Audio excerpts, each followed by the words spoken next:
Olá, ouvintes e leitores, sejam bem-vindos ao Diário de Leitura, o mais novo programa do Ictus Podcast.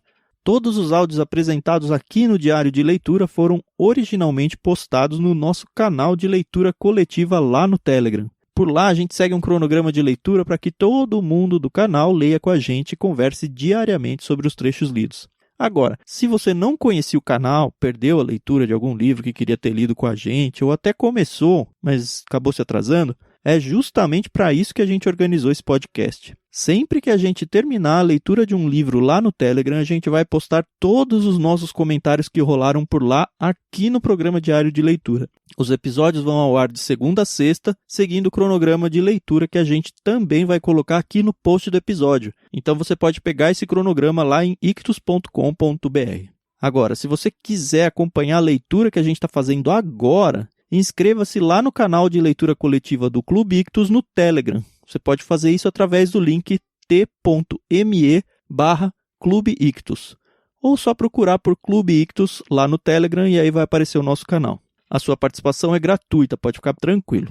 Lá no canal, além de ouvir os nossos comentários bem antes do podcast, seguindo o cronograma de leitura original, você também vai poder conversar com outras pessoas que estão lendo junto com a gente. Vamos lá? Eu sou o Thiago André Monteiro, @vulgutan no Twitter e te convido então para embarcar nessa leitura com a gente. Fique agora com o áudio original do primeiro livro que a gente leu junto lá no Telegram, Morte no Nilo, de Agatha Christie.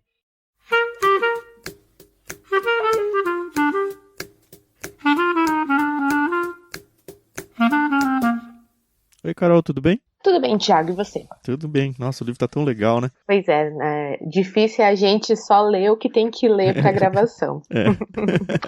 Tem que parar, né, pra gravar e não perder nenhum detalhe.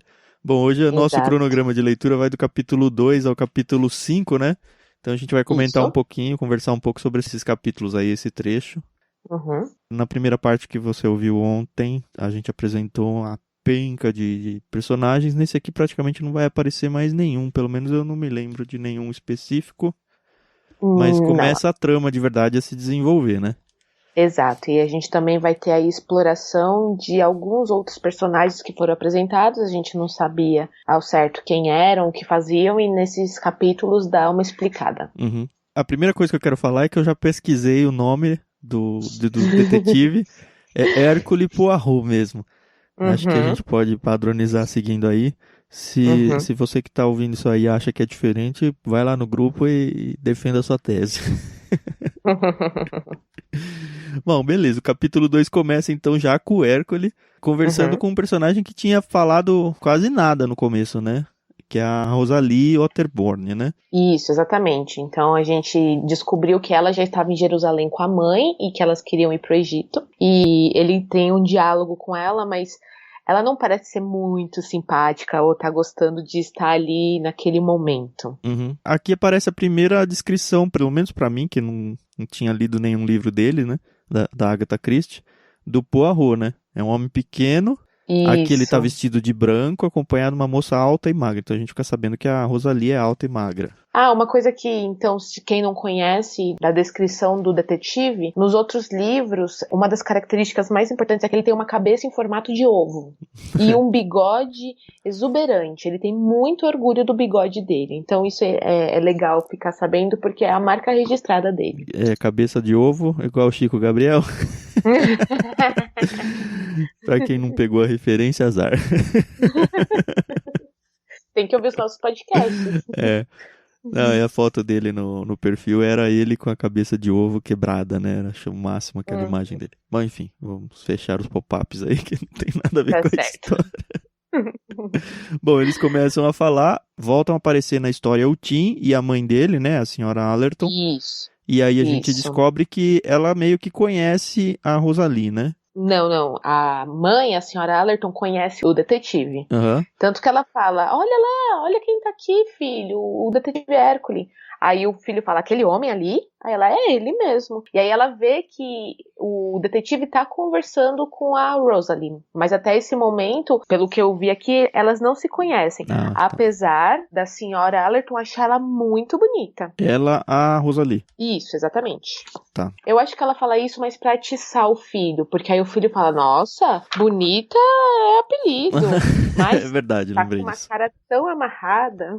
Ela tá meio brava, a gente não entende por quê, né? Uhum. Aí a própria Rosalie fala, né? Ah, eu não vejo a hora de voltar pra casa, como você falou. Ela tá bem irritadinha aí. E eu acho que ela fala isso, mais pra frente a gente vai ver, porque a mãe dela é uma mulher bem pedante, então acho que ela tá cansada dessa rotina de viver viajando. Depois a gente descobre que a mãe dela é uma escritora, e é uma escritora de, como eu posso dizer, de romances eróticos, não sei se é bem essa palavra. Ela é escritora... A lá 50 tons de... ela é à frente do seu tempo ali Isso. e sei lá...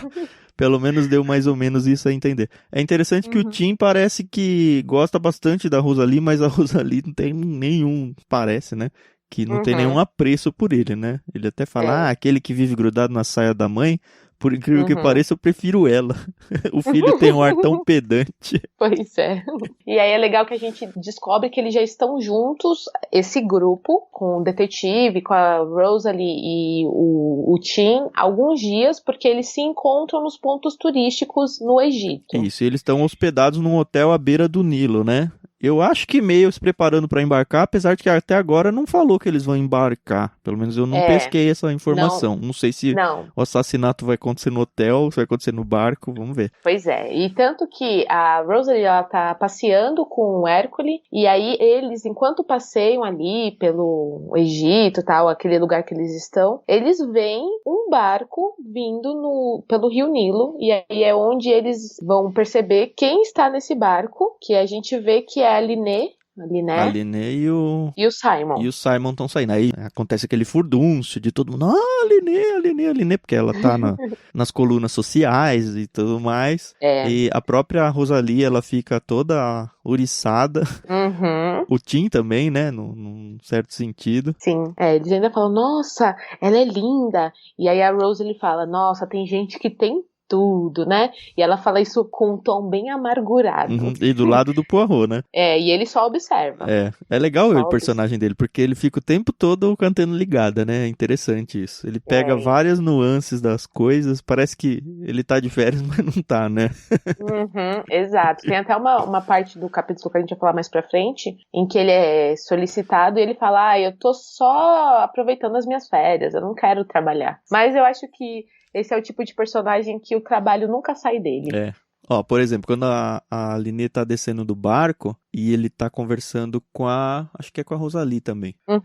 Porque a Rosalie fala, não é nem justo ela ter tudo que tem e tal, né? Ela fica meio incomodada com a Linné e ela meio que conversa isso com o Poirot.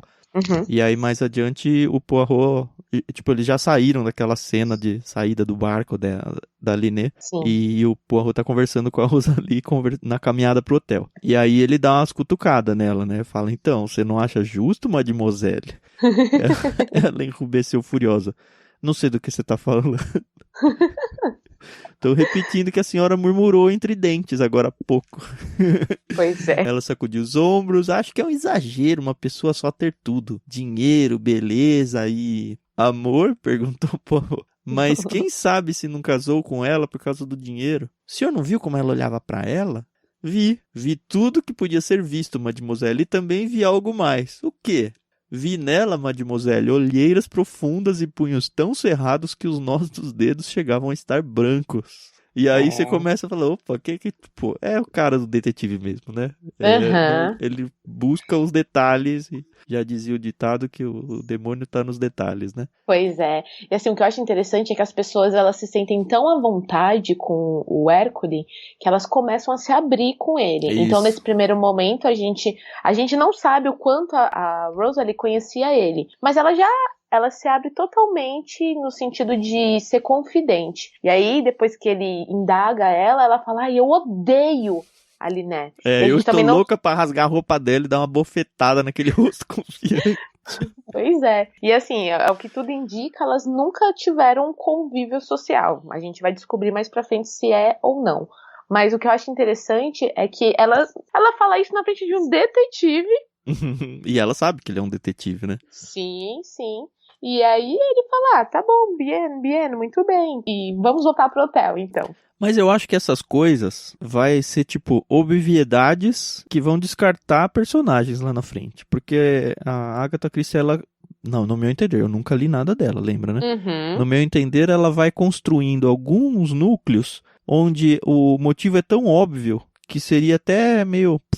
se fosse essa resposta no final, sabe?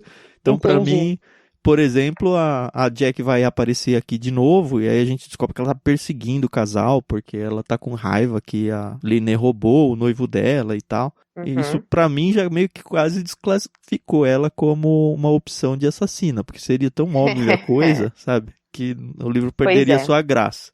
Então, ela, Uhum. assim, eu acho que são coisas que, ao mesmo tempo que dá uma instigada, esse tipo da Rosalie, eu odeio ela, talvez seja até um jeito de, na minha cabeça, afastar esse personagem como um possível assassino. Isso, não sei, Pois vamos ver. Eu já li livros dela em que o assassino realmente era um personagem que tinha aparecido uma vez no início do livro, fazendo um comentário bobo, e depois lá no fim você descobre que ele era o assassino, e aí você descobre toda uma trama, enfim, é uma caixinha de surpresa. Uhum. Então a gente realmente vai ter que ir até o final pra descobrir. Pra quem não leu o livro e tá lendo com a gente, é bem legal colocar suas teorias lá pra ver quem acerta no final, né? Sim, é verdade. E aí, uma coisa legal que a gente tem que ver é por que a Lynette estava tão preocupada. A gente descobre que ela tá em lua de mel, né, com o Simon, Uhum. mas que a Jaqueline, a ex-noiva do Simon, também tá no Egito. É. E aí tem até uma cena onde todos os hóspedes estão no terraço pra jantar, beber. E aí a Jaqueline, ela faz uma entrada triunfal. E aí as pessoas até falam assim, ela acha que é alguma coisa? Quem que é essa mulher?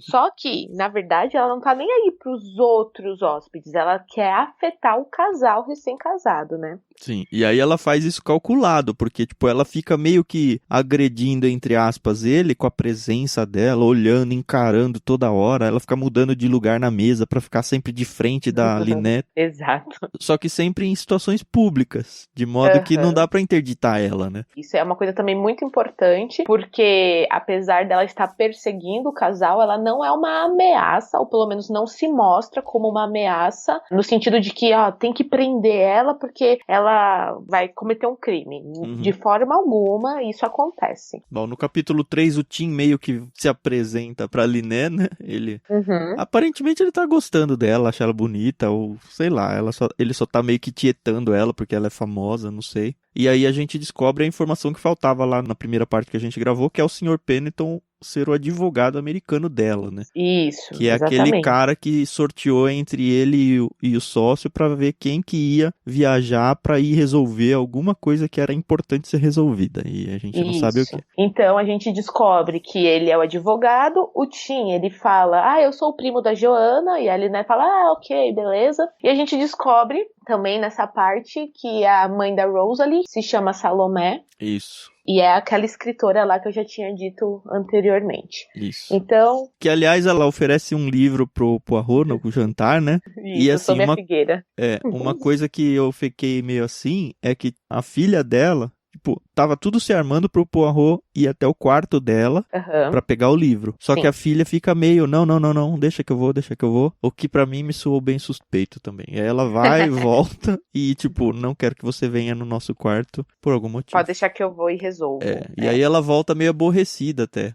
Mas, enfim, acontece isso. E uma coisa que é importante, eu não sei se vocês pegaram, é que a senhora Otterborn, que é a mãe da Rosalie, ela não bebe, tá bom? Ela não bebe álcool. Isso, ela é abstêmia, né, que fala. Tem uma outra coisa que também tá me incomodando um pouco, que é o turbante dela. Já é a segunda vez que fala. O livro acredita ele como um ridículo turbante, as roupas esquisitas que ela usava, mas penso eu que um turbante é um bom lugar pra esconder uma arma, sei lá. Pode ser. Pode ser. É legal ficar fazendo as conjecturas no livro aqui. Porque assim, como você falou, é um detalhezinho do começo que de repente aparece o assassino, eu tô tentando caçar alguma coisa, vamos ver se vai Vou chegar em algum contexto aqui. Uhum. Depois a gente vê que a Aline não aguenta e ela sai desse lugar que eles estão. E é engraçado é que a Jaqueline, ela sempre observa de longe, fuma o cigarrinho dela, mas não abre a boca. Então, só a presença dela é aquela presença incômoda, mas que ninguém pode fazer nada. Ela é tradicional stalker, né? É, exato. Você já pensou? Nos anos 40, a Agatha Christie estava editando moda. Pois é. Na faculdade tinha um cara que gostava de uma menina e a menina ficava tão incomodada porque assim, ele gostava dela, ela sabia disso, ela não queria nada com ele e ele ficava tipo de sombra dela, assim. Mano. Ela tava na lanchonete, ele tava sentado na mesa do lado. Qualquer lugar que ela tava, ele tava lá, mas tipo, eles não conversavam, ele não ficava de frente, nada. Nossa, e ela ficava muito irritada. É exatamente como a Nenê ficou assim. Cara, eu não posso fazer nada pra esse cara me parar de seguir, todo lugar que eu vou ele tá lá. Pois é, rapazes, não façam isso, tá bom? As meninas, elas se sentem ameaçadas. É, então, na cabeça dele, ele tava conquistando ela, mas... Bom, voltando aqui, começamos o capítulo 4, e o capítulo 4 vai ser muito engraçado no sentido de que é só um diálogo entre o detetive, o Hercule Poirot, e a Linné. E eu achei esse diálogo fantástico, porque a Linné, ela se acha, por ser rica, bonita, inteligente, que ela pode ter tudo, ou pelo menos é isso que se mostra aqui no início. Uhum. E ela pede pro detetive acompanhá-la, porque ela ciente que eles não se conheciam, assim, né? Não são amigos, nada disso. Não. Rapidinho, uma coisa que é importante a gente só relembrar é que o Hercule, ele lembra de onde ele conhece a Jaqueline e o Simon, porque tem uma parte que ele fala: nossa, o rosto dessa mulher não me é estranho e a voz desse rapaz não me é estranha. E aí ele lembra daquele jantar que a gente viu lá no começo, onde tinha um casal que estava falando sobre os planos para o futuro, e aí ele já interliga tudo, ele fala: opa, aconteceu alguma coisa aí. É interessante que essa conversa, ela foi há 3 meses atrás só. Então... 2. 2? 2 meses, Então, tipo, foi muito rápido a coisa de separar, porque naquela conversa o casal não tinha ido nem conhecer a Linné ainda. Pelo que consta lá, a Jaqueline, ela tava contando pro Simon: ai, que legal, a gente vai lá e vou conseguir um emprego pra você, né? 2 meses depois, eles estão em lua de mel já.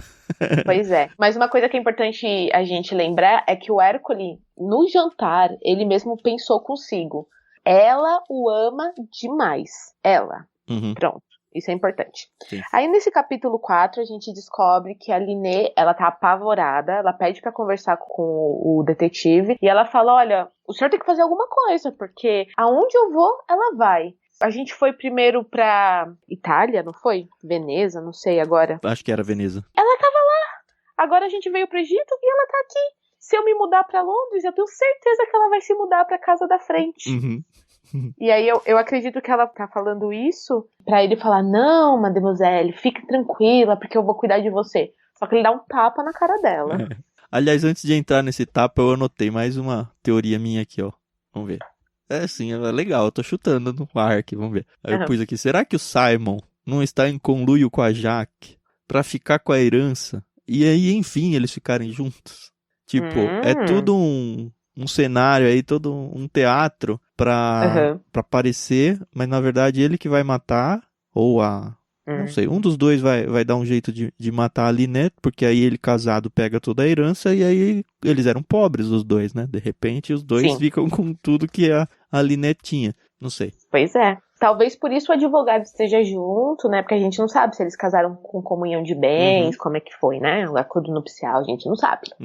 Bom, enfim. Aí o Hercule fala assim pra ela: madame, a senhora tá muito enganada, eu não vou fazer nada do que a senhora tá me pedindo. E ela fica assim, furiosa. Mas por quê? Ele fala: porque a culpa é da senhora. Nossa, a primeira vez que alguém dá na cara dela assim, né? Exatamente. E aí, assim, a Agatha, na descrição, ela fala: olha, a Linné, ela falava com clareza, ela não titubeava. Por quê? Porque ela achava que ela estava com a razão, né? Porque ela não via o erro que ela tinha cometido. E aí ele fala assim: olha, a senhora tá errada, a senhora roubou o noivo da sua melhor amiga. E ela fala: eu não roubei nada, ele se interessou por mim. Ela sempre tem uma desculpa, né? E ele fala, não, eu não acredito que as coisas sejam assim. É interessante que ele usa a mesma ilustração que o Natan usou com Davi, aquela história do pastor rico e do pastor pobre, né? Achei sensacional essa ideia. Só que diferente do rei Davi, ela não se deu conta do erro dela, né? O rei Davi ficou todo mal, né? Uhum. E ela falou, não, eu acho que eu não podia ter... Eles estavam só noivos, eles não estavam casados. E mesmo se eles fossem casados, eu não acredito que ele ficar com ela ia ser a solução. Iam ser 3 vidas estragadas. E aí a gente percebe que talvez ela realmente goste pra valer dele, né? Sim, mas ó, o Poirot fala, minha opinião é que a senhora realmente se apaixonou. Mas o que a motivou foi o simples fato de poder tirar o noivo de sua amiga. Acho que quando o conheceu, sentiu-se atraída por ele e deve ter hesitado na escolha do caminho que devia seguir. A iniciativa naturalmente partiu da senhora e não do Sr. Doyle. E aí a gente vê depois na conversa que vai ter no capítulo que vem que a Jaque também entende mais ou menos por aí, né? Pois é. Enfim, e aí ela sai toda contrariada dessa conversa, porque eu acho que ela queria meio que ele a protegesse, né, como ele é um detetive. Ainda assim o Poirot fala, não, eu vou falar com ela. Sim. Mas eu não vou te defender, eu vou falar porque eu me preocupo com ela, né? Vamos ver. Mas também sei que ela não vai mudar de opinião, ele fala, né? Não, e o engraçado é que eles terminam o diálogo, ele falando que vai conversar com a Jaque, mas que não vai interceder pela Liné. Ele fala assim, farei o possível no interesse de todos, humanitariamente. Temos uma situação perigosa e difícil diante de nós. Farei o possível para resolvê-la, mas não creio que obtenha êxito. No fim desse capítulo também a gente descobre que houve sim uma ameaça de morte da Jaque pra eles, né? Pelo menos... Isso, pelo menos verbalmente, isso. né? E aí tá preocupado com isso. E aí começa o capítulo 5, onde ele se encontra com a Jacqueline de Belfort. Ela está olhando pro Nilo. Ela aparentemente tá bem calma, tranquila, né? Que ele se aproxima dela e ela nem se mexe. E ele começa a conversar com ela e a gente vê, na verdade, o outro lado, né? E já fica aqui minha crítica pra uma coisa que acontece muito, é que a gente vê 2 mulheres brigando por um homem e eu odeio quando isso acontece. Odeio! Você já brigou pelo Fernando, é isso? Não, nunca briguei pelo Fernando. Mas que... Ai, porque assim, primeiro que eu acredito que o cara não era tudo isso, né? E... Pai, gente, pelo amor de Deus, tem tanto homem no mundo, mas... E, puxa vida, você perder... Pra mim, o final ideal é o Simon ficar sem nenhuma das duas. Pra mim, né? Não sei se é isso que vai acontecer. Mas eu já não gostei dele desde o início. E o que ele fez pra mim foi horrível, independente dela ser rica, pobre, magra, alta. O que ele fez não se faz com ninguém. Não, mas ó, a analogia da lua e do sol cabe bem aí, vem fazer o divulgado do diabo aqui. Não, na verdade, assim, eu estou do lado da Jaqueline, por enquanto. Time Jaqueline, né? É, exato. Você também estaria uma arma de madrepérola no bolso, ou não? Então, né, mas a gente vai entender por que ela faz isso, né? Então, o Hércules começa a conversar com ela e ela mesma fala, eu tenho sangue quente correndo nas minhas veias. E ela fala que o pai dela era um excelente esgrimista e já tinha matado uma pessoa num duelo. E o avô, por parte de mãe, que era um americano, mora lá na Carolina do Sul, ele era muito a favor a armas e tinha ensinado ela a atirar. Então, por isso que ela andava armada. Ela tinha uma armazinha que parecia de brinquedo, mas não era. E ela ainda fala, isso aqui pode matar um homem ou uma mulher. E assim, ela tá toda orgulhosa, e é interessante que ela fala pra ele que ela tá se divertindo com isso, né? Ele fala, não, para de fazer isso vai fazer mal pra você, não dê espaço pra vingança, porque vai te tornar uma pessoa má. E aí ela fala que tá se divertindo com isso. E ela faz, assim, super calculado, como eu falei agora há pouco aí, porque ela sabe até onde ela pode ir, de modo que ninguém possa restringir o que ela tá fazendo. Exato. E assim, eu fiquei perguntando, ela não tem dinheiro, né? Como é que ela tá viajando, indo atrás desse casal, sendo que a gente descobriu lá no início que ela era uma pessoa que não tinha posses? Então, será que ela tá sendo patrocinada por alguém? Será que ela tá se endividando pra fazer essas coisas? Ou será que é um buraco de roteiro da Dona Agatha? Duvido muito, mas... Mas aí fala da ilustração que ela fala do sol e da lua. Ah, ela tá falando por que o Simon mudou de mulher, né? Aí ela fala pro Poirot, tá vendo a lua lá em cima? O senhor a está vendo claramente, não está? Ela é bem real. mas se o sol estivesse brilhando, não seria possível vê-la. Foi isso que aconteceu. Eu era a lua. Quando o sol apareceu, Simon não pôde mais me ver. Ficou cego e só teve olhos para Lynette. Ai, gente. E aí ela fala, o Simon foi fraco, eu sei. Mas ele é um homem muito simples. Continuaria a me amar e só a mim se Lynette não tivesse aparecido com a sua carruagem dourada. Sei perfeitamente que não se apaixonaria por Lynette se ela não o quisesse. E as duas concordaram com isso, mais ou menos, né? A Jaque falou verbalmente e esse foi o discurso que o Poirot jogou na cara da Lynette. E ela, assim, no fim, meio que reconheceu mesmo, né? Mas acontece, né? Infelizmente a gente não manda no nosso coração, né? Se é que ele a ama de verdade. Enfim. E aí eles estão conversando, ele tá tentando convencê-la a parar com esse joguinho. Quando ela olha e ela percebe, e só ela percebe, que tinha alguém observando os dois. E como o Hércules, ele é um cara muito atencioso e presta atenção em tudo, ele não vê essa pessoa, ele não dá muita bola pra essa informação. Eu até anotei, eu falei, será o verdadeiro assassino? Será que alguém passaria despercebido ao experiente detetive Poirot? Ou tipo, só é a Lynette tentando jogar um negócio, uma pista falsa, não sei. Então, pois é. E aí ele fala, bom, eu gostaria que a senhora seguisse o meu conselho. Eu acredito que a sua amiga, ela pode até se arrepender do que aconteceu, mas não tem como voltar. A gente não pode voltar para trás, a gente só pode viver o presente e olhar para o futuro. E às vezes a gente não tem uma segunda chance na nossa vida, então aproveita a sua vida. E aí ela fica assim, tá bom, deixa pra lá, dá boa noite pra ele e volta pro hotel. E aí, acabou, por enquanto. Fim do nosso cronograma de hoje, né? E aí a gente volta amanhã com mais cenas dos próximos capítulos. E se você tá lendo com a gente, vai pro dia 3 agora e vamos seguir, que a leitura tá emocionante. Deixa suas impressões lá no nosso grupo, seus palpites, e lembra de não dar spoilers de partes do livro que a gente não comentou ainda, tá bom? Isso, se você já sabe quem é o assassino, guarda pra você e vê os outros se matando aí nas teorias. Só dá risada, mas não publica essas risadas, não. E não esquece de convidar seus amigos que gostam de ler pra entrar no nosso canal aqui, hein? t.me/Clube Ictus, facinho, vamos encher esse canal de gente aqui, porque a ideia é justamente essa, a gente conversar sobre leitura o máximo possível e angariar cada vez mais pessoas para esse grupo aqui. Isso aí, pessoal, a gente se vê amanhã. Até amanhã, então. Falou. Falou.